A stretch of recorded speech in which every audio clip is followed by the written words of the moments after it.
San Francisco, a city of dreams in the 1960s.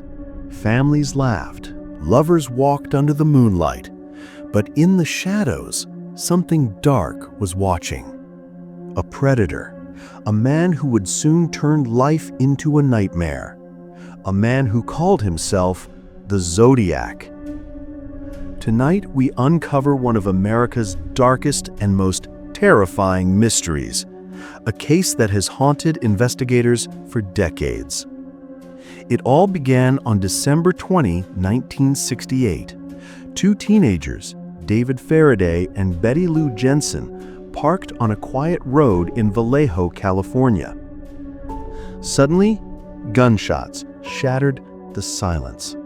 Both were murdered in cold blood. No robbery, no suspects, just death. At first, police thought it was just another tragic crime, but they had no idea this was only the beginning. Months later, local newspapers received strange letters.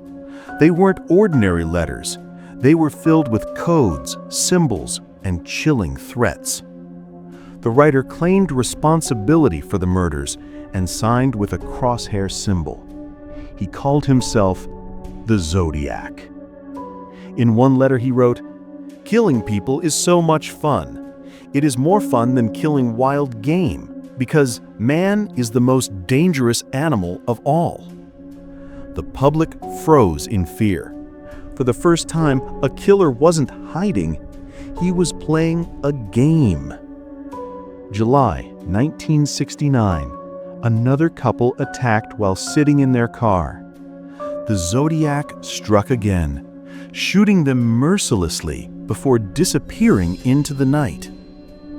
Later that year, at Lake Berryessa, a man in a hood approached two college students. He carried a knife. Introducing himself as Zodiac, he tied them up, then stabbed them repeatedly. One survived and told police that the killer wore a strange hood with his symbol. The fear was spreading. Nobody felt safe anymore. But Zodiac wasn't done. He taunted police and media with his letters. In one, he threatened, "I will shoot children as they come off school buses." Imagine the terror. Parents across California were terrified to send their kids to school. One man had the entire state under his control, through fear alone. Zodiac's letters contained complex ciphers. Even the FBI struggled to decode them. One of his messages was solved only in 2020, over 50 years later. It said, "I am not afraid of the gas chamber, because it will send me to paradise all the sooner." The killer wasn't just murdering, he was writing his own dark legend. Dozens of suspects were investigated. The most infamous was Arthur Lee Allen. He had disturbing behavior, strange writings, and lived near the crime scenes. But DNA evidence never matched. And just like that, the trail went cold. More than 5 confirmed murders, dozens of possible victims, and a trail of fear that still lingers in America. The Zodiac Killer was never caught. His true identity remains one of the greatest mysteries in history. Was he a lone wolf, a group of killers, or someone protected by the system? No one knows, but one thing is certain.